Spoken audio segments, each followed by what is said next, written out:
तो आइए मेरे प्यारे दोस्तों, प्यारे स्टूडेंट्स, आज मैं 10 क्लास का first chapter a letter to God की कहानी बताने जा रहा हूँ। देखिएगा, ये पार्ट में पहले मैं आपको अंग्रेज़ी बता दूँ और उसकी कहानी क्या है। एक पार्ट हुआ करता है, the house the only one in the entire valley, sat on the crest of a low hill. From this height could see the river and the field of ripe corn dotted with the flower that always promised a good harvest.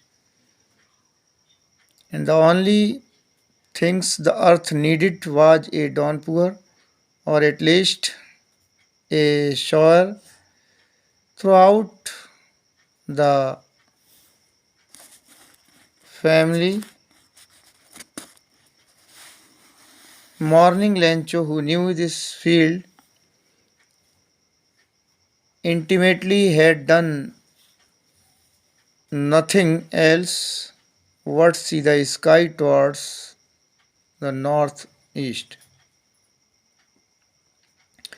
तो ये कहानी एक ऐसी है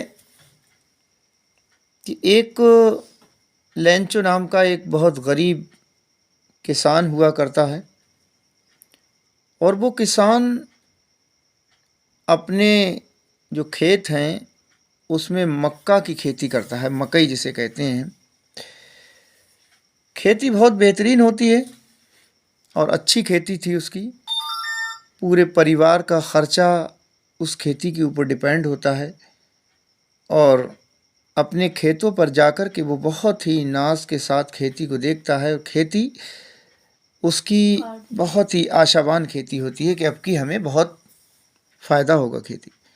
अचानक क्या होता है, क्योंकि उसका घर जो था, मैंने अभी बताया, the house the only one in the entire valley, एक जो मकान उसका नीची पहाड़ी की चोटी पर स्थित था, और वह घाटी में अकेला मकान था उसका। Set on the crest of a low hill from the height, ऊंची पे। तो उस खेती में वो क्या करता है, एक बहुत ही बेहतरीन फसल को देख करके कहता है कि आज खेती को थोड़ी बहुत ज़रूरत है, तो शवर यानी कि बौछार की ज़रूरत है। अगर बारिश हो जाए तो और भी सोने पे सुहागा हो जाएगा। इसी को कुछ वक्त गुज़रता है, देखता है कि इतनी देर में आकाश में पूरब दिशा से, उत्तर और पूरब दिशा में बादल दिखाई देते हैं, और फिर थोड़ी देर में बारिश शुरू हो जाती है। और बारिश होते होते क्या होता है, जब तक हल्की बारिश हुई, शोर हुई, बौछारदार बारिश, तो वो खुश रहा। लेकिन बारिश होले होले तेज़ होना शुरू हो जाती है, और तेज़ इतनी हो जाती है कि बारिश के साथ साथ ओले गिरने लगते हैं और हवा भी तेज़ चलने लगती है। जब बारिश नहीं रुकती है और ओले बरसने लगते हैं, तो किसान को थोड़ा दुख महसूस होता है कि अब कुछ ज़्यादा होने लगी बारिश, अब हमारी फसल को नुकसान होने लगेगा। तब बारिश 1 घंटा तक बारिश होती है, और बारिश में इतना ओला पड़ता है कि उसकी सारी खेती नष्ट हो जाती है। पूरा खेत में ओला ही ओला होता है। और तब वह जब बारिश रुकती है, अपने खेत पर जाता है और देखता है कि पूरा खेत मेरा बर्बाद हो गया। उसे बहुत ही दुख होता है, और उसके हृदय में एक पीड़ा होती है, और वो सोचता है कि अब मैं पूरी साल कैसे करके बिताऊंगा, अपने फैमिली को कैसे पालूंगा। तब उसके दिल में एक आशा होती है गॉड की तरफ से, क्योंकि इस पार्ट का नाम भी है ए लेटर टू गॉड। तो वो एक चिट्ठी लिखता है गॉड को, और उसमें वह गॉड से रिक्वेस्ट करता है कि मैं बर्बाद हो गया हूँ, मेरी फसल नष्ट हो गई है, लिहाजा मुझे 1 साल का ख़र्चा और खेती दोबारा से बोने के लिए मुझे 100 पैसों 100 पैसों की ज़रूरत है, नेसेसरी है।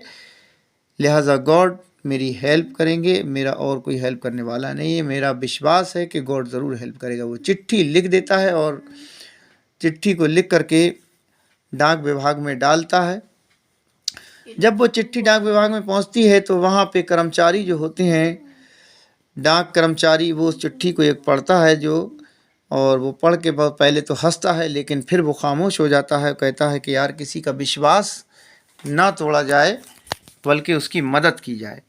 तो वो अपने जो कर्मचारी थे, एम्प्लॉइज़ थे, उनको वो थोड़ा इसके बारे में बताता है और कहता है यार हेल्प करो। वो थोड़ा उनसे धन इकट्ठा करके और इस चिट्ठी में ओनली 70 पैसे डालता है और वो फिर उसी पते पे, लेंचो के पते पे डाल देता है। और जब वह वहाँ पहुँचती है लेंचो के पास तो उसमें 70 पैसे होते हैं। तो लेंचो समझता है कि ये पैसे इन डाक विभाग वालों ने निकाल लिए, लिहाजा उन्हें वह बहुत ही रिश्वतखोर और दलाल कह कर के गुस्से में जाता है और उनसे कहता है कि आप बहुत दलाल हैं और आपने मेरी चिट्ठी में से पैसे निकाल लिए, क्योंकि उसने तो 100 पैसों को कहा था लेकिन उसमें 70 पैसे ही थे। तो ये कहानी आपकी मैंने शॉर्ट समरी आपको बता दी है। आप याद रखें हाई स्कूल वाले, ताकि लेसन को आप इसके क्वेश्चन लिख सकें, इसी से क्वेश्चन बनते हैं। तो ठीक है, मैं मिलता हूँ एक अगली वीडियो में, अगली वीडियो के साथ दूसरे चैप्टर की कहानी बताने को लिए। तब तक के लिए मैं आपसे लेता हूँ अलविदा।